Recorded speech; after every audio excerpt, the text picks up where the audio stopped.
మారేడు నీవని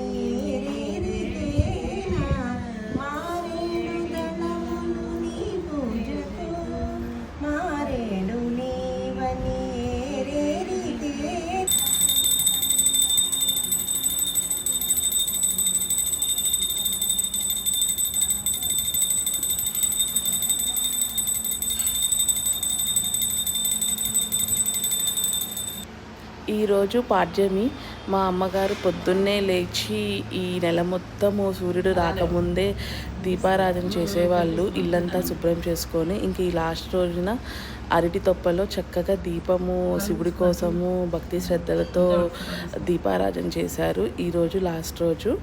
సో ఈ నెలంతా నాన్ వెజ్ తినకుండా ఓన్లీ ఒక పూటే భోజనం చేసుకుంటూ పొద్దున్నే 3 లేచి ఈ ఆచారం చేశారు.